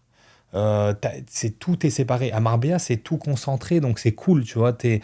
Moi, c'est ce que j'aime bien à Marbella, la lifestyle, le fait que tu vas à Puente Romano, tout est centralisé, tu es là-bas. À Los Angeles, il faut que tu prennes la voiture, c'est hyper grand, le trafic, il est horrible, il n'y a rien, enfin, je veux dire, tu vois. C'est devenu dangereux, il y a des clochards partout, super dans toutes les cher. rues, c'est hyper cher. Mhm. Enfin, ils ont complètement, la politique de la Californie est complètement s'est effondrée. San Francisco, c'est désert. Ouais. Donc, c'est plus du tout les belles années. Moi, j'y étais de 92 à 98 et après, je suis parti un petit peu en Thaïlande, après, je suis revenu. Ouais. Et je suis resté là-bas jusqu'en 2016. 2016, 2015. Et c'était la Californie dans toute sa splendeur. Enfin, j'ai vu grandir la Californie. C'est devenu l'endroit, le place to be. Et même, ça a effacé New York. Incroyable. Les restaurants devenaient bons. Ouais. Tu vois, ils s'agrandissaient. Le downtown, j'ai vu le downtown de Los Angeles devenir l'endroit où tout le monde voulait aller acheter un loft et habiter, où tous les restaurants ouvrir, alors qu'avant, c'était entre Crenshaw et tout ça. Enfin, les gens se tiraient dessus. Il y avait des morts vivants. Et maintenant, c'est redevenu comme ça. C'est incroyable. En fait, les gens sont partis. Alex, il est toujours dans les bons plans. Il était à Los Angeles à la belle époque. Il est en train de connaître la belle époque de Marbella. C'est marrant ce que tu dis. Moi, je vais me mettre dans le filon. J'en riais avec ma femme il y a quelques jours et je disais, mais tu sais, si ça se trouve, on est au bon moment. Tu vois, encore une fois, à Marbella, On est arrivé après le Covid, ça a explosé. Alors, là, on parle des super affaires de Marbella. Les gens ont investi beaucoup d'argent. C'est super, il y a une qualité de vie qui est super. Mais ça reste quand même une petite ville. C'est une ville qui est compliquée parce que ça vaut cher. Il n'y a pas autant de business qu'on le pense. Enfin, il faut trouver sa niche, il faut trouver son truc. Les gens, ils sont ici, mais ils sont ici parce qu'ils ont ils arrivent déjà avec de l'argent Bien sûr. pour se permettre de vivre cette lifestyle, tu vois, qui coûte cher. Et moi, je connais plein de gens où la famille habite ici, sauf que les papas font des allers-retours à Londres, à New York, à Zurich, toutes les semaines, tu vois. Ils gèrent leur business parce qu'ils ont appris ça à cause du Covid, ce qui est hyper intéressant, d'ailleurs, hein, parce que un peu comme toi, Moi, Émeric, c'est mon mode de fonctionnement. Moi, tu sais, tu gères comme j'ai ça. ma famille à Marbella et après, je voyage. J'ai des bureaux à Barcelone, j'ai mes sociétés en France et donc, je fais la navette constamment. Mais vraiment, ma base, c'est Marbella. Aujourd'hui, avec le développement, je fais partie de cette vague-là, en fait, d'entrepreneurs qui ont vu cette possibilité, en fait, de s'installer là où tu veux. Et bon, moi, aujourd'hui, Marbella, c'est numéro 1 sur la liste. Hein. C'est Ouais. tout en haut. Non, je pense que, comme vous, moi, j'ai pas mal voyagé. Et je me suis souvent demandé où est-ce que j'aimerais bien être basé. En fait, tu testes. Moi, je suis allé au Mexique. J'adore. Ouais, J'adore. mais par contre, je ne me verrais pas vivre là-bas. Tu vois, j'ai testé, je me vois au Mexique, j'ai fait la Colombie, enfin bref, un peu partout. Et je me sens jamais comme je me sens à Marbella. Je ne sais pas si vous, ça vous le fait, mais quand je suis ici, je me dis, en fait, je me sens bien. Et la vie que tu peux avoir à Marbella, malgré les difficultés, et que c'est vrai que c'est une vie qui est chère, si tu as un bon business, où est-ce que dans le monde entier tu peux trouver les mêmes choses qu'à Marbella? Moi, j'ai pas trouvé. Qui fait ta life. Et voilà, Ouais, vraiment j'ai pas kiffé. trouvé. Après, on aime voyager, je vais continuer à voyager, mais avoir, comme tu viens de dire, ta base dans un endroit, pour moi, Marbella, c'est le top. Je n'ai pas trouvé mieux, en fait. J'ai vraiment Tu sais, pas il y a trouvé mieux. quelque chose d'assez inexplicable et je pense que tous ceux qui restent à Marbella et qui kiffent Marbella, on doit ressentir à peu près cette même chose, cette même vibe. Et c'est dur à expliquer. Moi, c'est très dur à expliquer, c'est comme un magnétisme et j'en Ouais. parle souvent dans les vidéos que je fais sur les réseaux.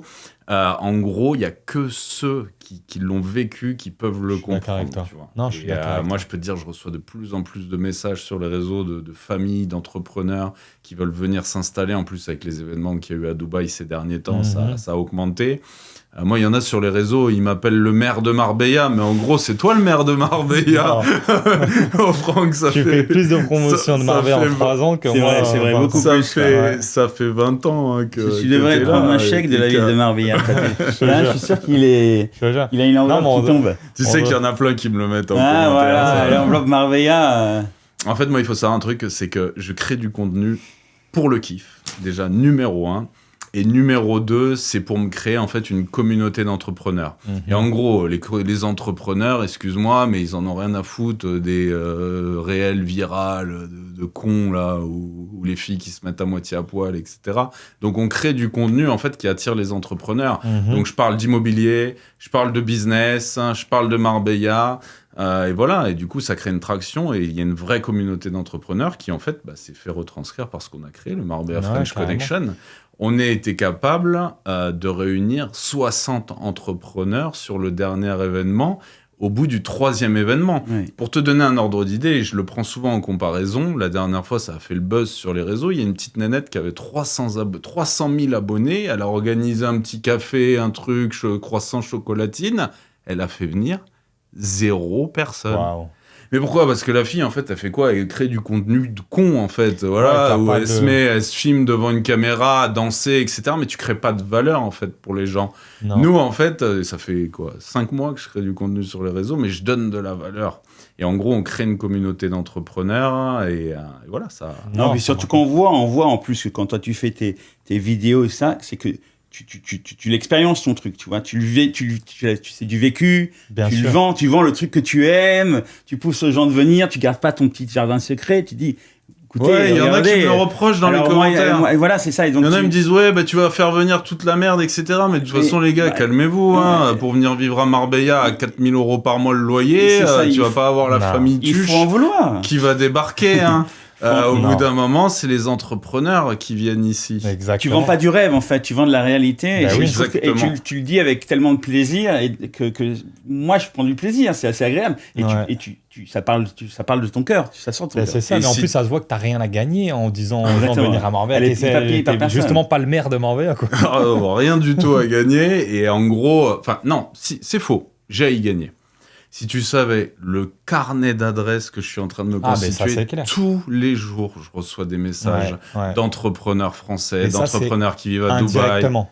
Et je me crée un carnet d'adresses énorme. Et c'est vrai que ça fait, ça transpire sur Bien sûr. mes business que j'ai en France. Donc Super. forcément, le carnet d'adresses est énorme. Magnifique. Ouais, mais c'est et bien même- parce que c'est du. C'est naturel. C'est exactement. Et c'est d'où vient le Marbella French Connection Mhm. et d'où vient cette vibe et cette envie de faire des événements, des petits apéros. Non, mais ça, de toute façon, et que tu les gens prends du reviennent. plaisir de rencontrer du monde et ça se fait super naturellement. Et bien sûr que ça débouche sur du business et que ça débouche sur des gains, c'est normal. Mais en fait, ça vient naturellement, comme on a dit avant. Ouais. Non, mais en plus, les gens, tu l'as vu au Marbella French Connection, tout le monde est adorable. Moi, j'ai l'impression total. d'avoir créé une bande de potes, en fait, Incroyable. et tout le monde se connaît entre eux. Mhm. Il y en a qui se font des soirées même, ils se font des Ah, mais c'est contre-soirées. Et ils nous invitent pas, en plus, Alex, aux contre-soirées. Ouais, c'est les petites 20 ans. Maintenant, on a 40 ans. Bientôt, ouais. t'as 40 ans. Et- Oublie. Non, non, non, non. Oh là là. Non. Quoi, non. J'ai 39 ans, oublie-le pas. Ouais, bah, bientôt, Non, t'as mais 40. je trouve que c'est. Moi, même si j'ai quitté la France très jeune, je suis jamais retourné. Je suis français. Mhm. Comme j'ai dit, je suis né à Paris et je serai toujours français. J'adore la France. J'adore les Français. Mhm. Et souvent, j'entends les gens qui critiquent tout le temps les Français, tout ça. Et ça m'emmerde. Et là, je suis content, à travers de French Connection, de refaire le lien Ouais. avec la France. Ouais. Et grâce à Émeric, on arrive et aux gens qui viennent à reconnecter et à en croire encore que les Français sont cool, quoi, et que les gens qui ont voyagé, qui sont partis. Ouais. Mais tu vois, c'est ça qui, des fois, on oublie d'où on vient et Ouais. on s'entraide pas entre nous. Et j'ai l'impression, c'est en fait, le groupe, c'est comme l'entraide entre nous. Et comme, je veux dire, des fois, l'autre fois, quand je suis venu, ils ont pris mon contact et après, je les ai aidés dans des services qu'ils avaient besoin, conciergerie. Et en fait, ça s'est fait naturellement, sans que moi, je leur demande quoi que ce soit. Mais en fait, c'est s'entraider entre Ça fait nous. plaisir. En Bah plus. oui, ça fait plaisir. Ouais. Ouais, je t'ai De vu, tu vois, machin. Et après, voilà, ça. Et d'ailleurs, j'ai rendez-vous avec lui après, tu vois. De Donc, reparler la même langue, tu sais, c'est agréable quand même. Moi, je vais Mhm. te dire, je pense qu'il y a pas mal de Français expatriés qui l'expérimentent au bout d'un moment. Moi, par exemple, c'est en train d'arriver, je le sens, j'ai le mal du pays, en fait. Ah ouais? Ouais, j'ai le mal du pays parce que parler ma langue, ma culture, et je pense que dans les mois ou les 1 an ou 2 à venir, je pense que je vais me racheter une piole en France, Ouais. très certainement sur Paris, et j'aimerais bien faire les allers-retours, tu vois, j'aime manger français, Mmh, je suis d'accord avec toi. parisien, j'ai envie d'aller à Paris, Ouais. voilà, et donc du coup, mais attention, hein, n'oublie pas Marbella, parce que moi je suis trop bien ici, donc ça restera Marbella ma base. Ouais. Et donc, ce Marbella French Connection aussi, pour les francophones, pas que les Français, hein, parce qu'on a quand même énormément de Belges, luxembourgeois, Suisses, etc. C'est une manière de se Super. reconnecter, de s'entraider. Et attention, ça n'empêche pas que moi, je parle couramment espagnol, j'ai des amis andalous, j'ai des amis argentins, même s'ils ont un accent à couper au couteau. Je parle anglais, donc j'ai des amis qui viennent d'un peu partout dans le monde. Donc voilà, c'est Non, cool. mais en plus, c'est bien de rester, en fait, s'intégrer d'où on est, en fait. Tu peux pas dire on reste qu'entre français ou que francophones, ça serait ridicule. Complètement. Ça serait ridicule. Complètement. Donc, Faut pas faire ça. Faut non, pas tomber faut dans pas. ces Pas du tout. extrêmes. Mais donc, j'ai une question à vous demander. La question qui tue. Non, mais la question intéressante, c'est dans chacun de votre business, parce que tu n'as pas beaucoup parlé de ton business, malheureusement, on n'a pas eu le temps. Ouais. Bah Et- écoute, si tu veux, je peux le présenter, parce que c'est Mais- vrai qu'il y a souvent les questions qui viennent par rapport à ça. On t'a un peu sauté, ouais. Donc, est-ce que Ouais, tu peux... bien sûr, pas de problème. Tu peux, vas-y. Alors, moi, je suis entrepreneur depuis l'âge de 21 ans, en fait. Et donc, j'ai plusieurs sociétés en France et en Espagne. Je suis parti de zéro en France au début. J'ai monté une société, en fait, des produits qu'on vend dans les pharmacies et les parapharmacies. Je travaille avec plus de 6000 pharmacies sur toute l'Europe. J'ai une boîte, j'ai un entrepôt logistique où on fait tout ce qui est préparation de commandes, expédition, stockage, et on fait aussi domiciliation d'entreprise, donc dans la banlieue de Toulouse. J'ai une société à Barcelone où je pars demain passer la semaine, où on est en fait une boîte de sourcing, où on crée et on développe des produits. Donc si par exemple demain tu veux monter ta marque de chaussures ou ta marque de t-shirt ou ta marque de rouge à lèvres, c'est une vraie compétence qu'ont mes équipes et moi-même, c'est ma compétence de départ. Donc ça, on développe ça. Et après, j'ai une foncière immobilière, en gros, où on fait de l'acquisition immobilière avec les bénéfices des sociétés. Excellent. Et après, j'ai une autre activité, mais qui n'est pas un business, c'est le Marbella French Connection aujourd'hui. Et voilà, ça prend beaucoup de temps, tout ça. Super. C'est cool, merci beaucoup. En fait, dans chacun de votre business, à quel moment vous vous êtes dit, parce que c'est dans une vie d'entrepreneur, on revient un petit peu sur justement la bulle entrepreneuriale, à quel moment vous vous êtes dit, ah ça y est, je touche quelque chose qui me plaît, où je vais pouvoir pousser et gagner de ma vie et tu vois, avancer le clic, tu sais, parce que au début, c'est dur pour tout le monde. Il faut lancer la machine, tu as un client, il dépense plein d'argent, tu prends une super com, tu te dis ça va être facile et finalement... en fait, moi, ça s'est fait un petit peu naturellement et via ce qui s'est passé en fait avec Olivier Valère où en fait, j'avais pas le choix. Ouais. Donc, comme tu n'as pas le choix, je l'ai fait et naturellement, j'ai vu que c'était possible de le faire et de gagner beaucoup plus. Tu vois. Mais ça ne s'est pas fait du jour au lendemain, donc ça prend du temps. Et petit à petit, j'ai gagné plus. Et bien sûr. Plus, mais j'ai pas eu ce déclic d'un côté de dire faut que je fasse ça, tu vois. Ça s'est fait naturellement par rapport à des expériences de vie qui sont passées. Ouais. Et toi, pour rentrer plus dans la pratique, moi, tu sais, j'ai monté mon business il y a 20 ans et en gros, c'était vraiment artisanal, quoi. J'ai fait venir un premier stock de produits, j'allais les vendre en porte-à-porte. Avec ma petite voiture, je faisais le tour des distributeurs. Tu vois. Et en gros, tu sais, c'est quand tu as créé ton produit, que tu as créé ta marque et que les clients commencent à te rappeler pour t'en recommander. Et là, tu te dis, putain, mais en fait, j'ai créé un truc qui fonctionne, on crée de la valeur ajoutée et il y a un vrai business à développer. Et après... ça grossit et, c'est ça. Et voilà. Et aujourd'hui, nous, on a un catalogue de plus de 1500 produits. On est un des leaders en Europe dans la distribution en pharmacie. Donc, voilà, incroyable. C'est cool. Ouais, incroyable, ouais, bravo. Voilà. Peut-être un petit mot sur l'activité de Franck, sur notamment les formations, parce que Franck, depuis peu de temps, s'est développé sur une nouvelle activité. Exact. Donc je voudrais lui laisser la parole par rapport à ça. C'est gentil. Donc ouais, c'est pour ça que je suis beaucoup plus présent sur les réseaux sociaux. C'est dans le but de lancer, entre guillemets, une formation pour des personnes qui veulent devenir concierges. Par rapport à l'expérience que j'ai eue, c'est bien aussi parce que comme je l'ai dit dans le podcast, ça ne se fait pas du jour au lendemain. Tu fais des erreurs au début. J'ai travaillé gratuitement parce que justement, tu n'as pas confiance en toi. Tu n'as pas ce background de quelqu'un qui peut te soutenir pour dire écoute, c'est les prix, c'est comme ça. Donc, du coup, on forme maintenant des personnes qui veulent devenir concierge. Aussi, pour moi, me mettre plus en background et plus délégué, parce que au bout de 10 ans de la même activité, tu as envie parfois de changer et d'être un peu plus dans l'ombre et laisser un peu les jeunes de 20, 30 ans faire le boulot, parce que c'est vrai que c'est pas facile. Ça doit être un métier qui doit être épuisant, tu dois être sollicité toute la journée. Là, j'ai mis mon téléphone en mode avion, quand je vais le réactiver, je vais vous montrer combien j'ai de messages.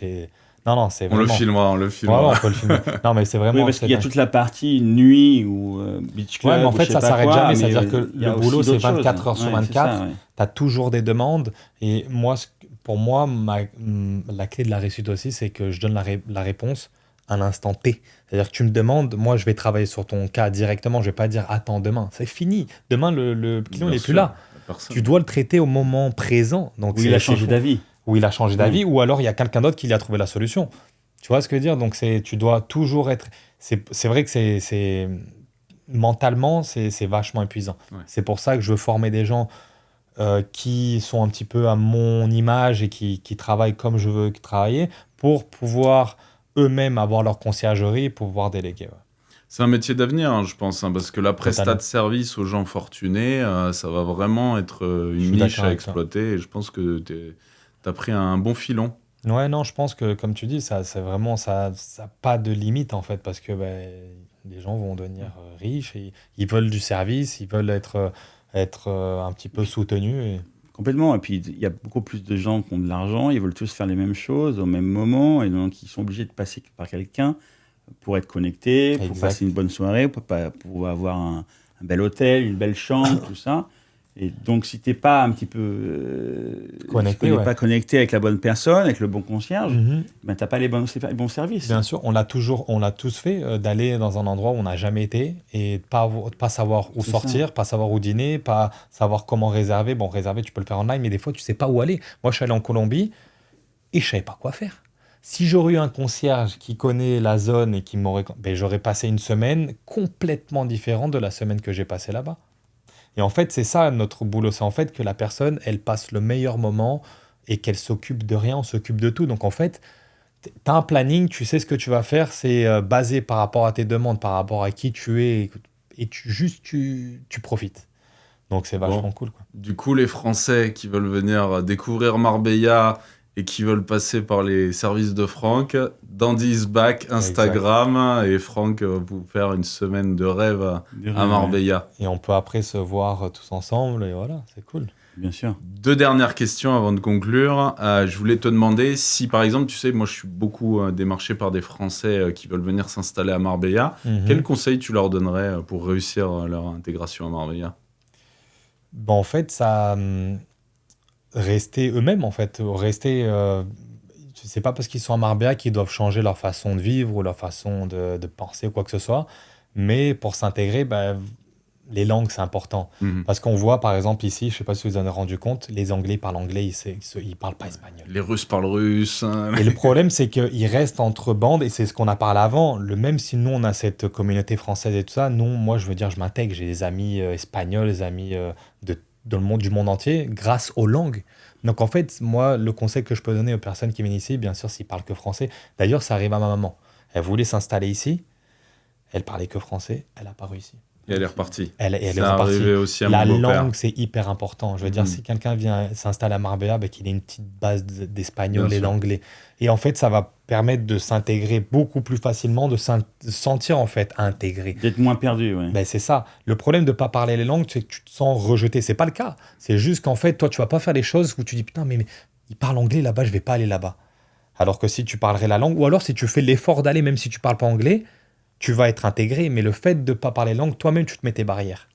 C'est en fait, les langues, pour moi, c'est important. De toute façon, dans le monde entier où tu vas aller, si tu parles les langues, tu es de suite plus accepté, quoi. Et il faut qu'il fasse l'effort à tout prix. Un Français qui vient s'installer en Espagne, moi je dis 5 semaines de cours intensifs, voilà. 5 semaines à donner, 4 heures par jour. Parce qu'après, quand tu vas aller aux mairies, quand tu vas aller voir l'électricien, au bout d'un moment, il faut se débrouiller. Et puis l'espagnol n'est pas une langue dure à apprendre. Non, elle est tellement facile. Bon, après, voilà, le problème qu'il y a, c'est qu'il y a beaucoup d'entrepreneurs qui s'installent à Marbella, qui sont anglophones. Donc du coup, c'est la facilité. Ils parlent anglais. Et voilà. Et vu que tout le monde parle anglais ici, vous inquiétez pas. Hein. Ceux qui viennent s'installer à Marbella et qui ne parlent pas espagnol, aucun problème. Surtout qu'en plus, il y a la conciergerie pour ça aussi, ici à Marbella. Bien sûr. Il y a des Anglais qui ont créé des sociétés où ils gèrent tout pour toi, le staff, la maison, le plombier, l'électricité. Ouais, tu n'as plus besoin de parler espagnol, en fait. Tu n'as plus besoin de parler espagnol. Et puis déjà, Marbella, malheureusement ou heureusement, on ne parle pas beaucoup espagnol. À la fin, c'est plus que l'anglais. Ou le suédois, ou le français, ou le belge, je n'en sais rien, le néerlandais.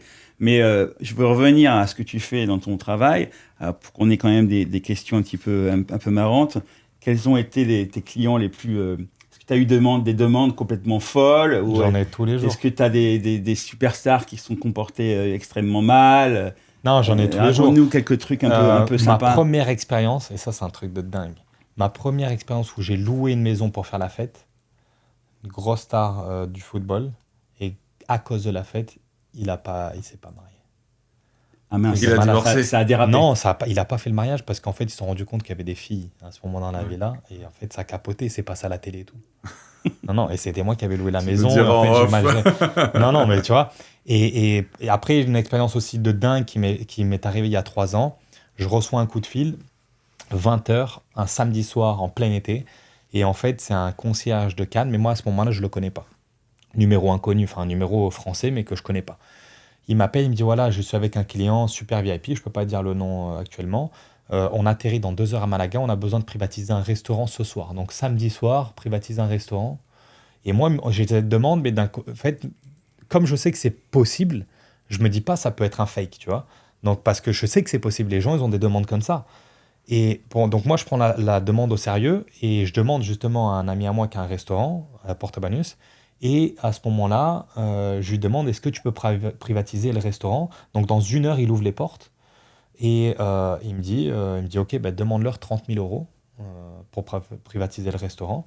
Et donc, la personne me rappelle, je lui dis, écoute, pour privatiser le restaurant au dernier moment comme ça, c'est 30 000 euros. Il me dit, accepté. Et dans ma tête, je lui dis, OK, donc j'ai à mon ami qui privatise le restaurant, je lui dis, écoute, en fait, je sais pas si c'est pas un fake. Tu vois, à ce moment-là, je commence à douter. Moi, je me dis, il y a aucune il m'a pas envoyé de l'argent, Bien sûr, ouais. j'ai pas son passeport, je sais pas qui c'est. C'est une demande par téléphone. Et on prend quand même le risque d'annuler toutes les réservations qu'il a le samedi soir. Aïe, aïe, aïe. Non, mais là, chez moi, je suis en stress. Hein. Je te dis la vérité, je suis en stress. Et moi, il me dit, OK, on arrive à 21h30 au restaurant.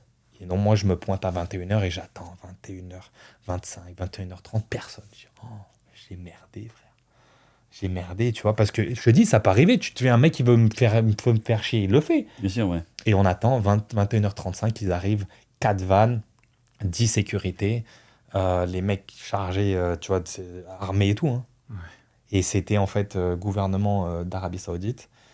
Ils sont restés 30 minutes, ils ont consommé pour 230 euros, ils ont payé 30 000 euros en cash et ils sont partis. La personne, le concierge, il me dit, écoute, j'ai bien aimé ta réactivité, top. Il me dit, écoute, on va rester 3 jours, quels sont tes tarifs? Donc j'ai annoncé mes tarifs bien salés. Non, mais les tarifs corrects, on va dire. Et en fait, tous les jours, il avait une demande comme ça. C'est-à-dire qu'il se levait et selon ce qu'il avait envie, il fallait que tu répondes privatisé. Il voulait que des trucs privés. Donc c'était dur, hein. C'est très très dur à gérer. Au final, ils sont restés 1 semaine. Vous connaissez le padel de San Pedro, Alcantara, le NAC. Ouais. J'ai dû privatiser ça. Et bon, ça s'est fait, ça a été payé. Donc aussi, tout le monde était content parce que les tarifs, c'était... On parlait 30, ça arrive 40. pas tous les jours, Ben non, des demandes carrément. comme ça.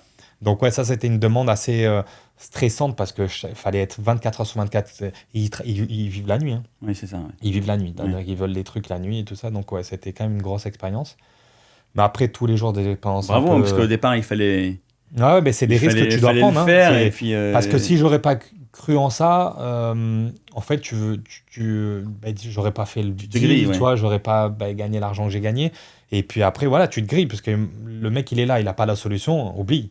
Et en fait, ça fait aussi que toi, tu es connu au niveau conciergerie internationale et les gens te font confiance, ils t'appellent. Imagine. Après, c'est un service qui te rend quand toi, tu as un client qui t'envoie. Bien sûr, mais en fait, cette conciergerie qui est basée à Cannes, il a un client, c'est lui. Ah oui, d'accord. Donc lui, c'est simple, c'est un client, t'imagines. Et donc après, tu vois, quand tu as beaucoup de demandes de l'extérieur des autres concierges internationaux, tu as des demandes assez folles, quoi, tous les jours. Et je suis sûr que tu nous as raconté que 0,1% de toutes clair. les histoires croustillantes. Non, j'ai encore un Ça truc mériterait clair de faire revenir Franck sur 2-3 épisodes. Avec grand plaisir. Par Avec grand thème. plaisir. Merci Franck d'avoir partagé Merci ton à vous. histoire avec nous. Et J'avais une dernière merci, petite Émeric. question Ah, pardon. pour Franck.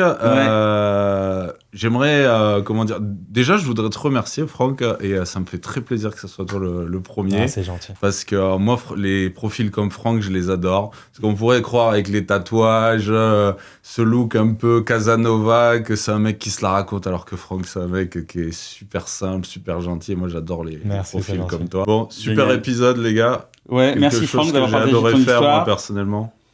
Merci à tous. Merci. Merci, Franchement, c'était Émeric. un honneur pour moi de participer pareil. au podcast. Pareil, c'était top. Ouais. Et à très vite sur un prochain épisode. À bientôt. suivre. À bientôt. Ciao. Ciao. Ciao. Ciao.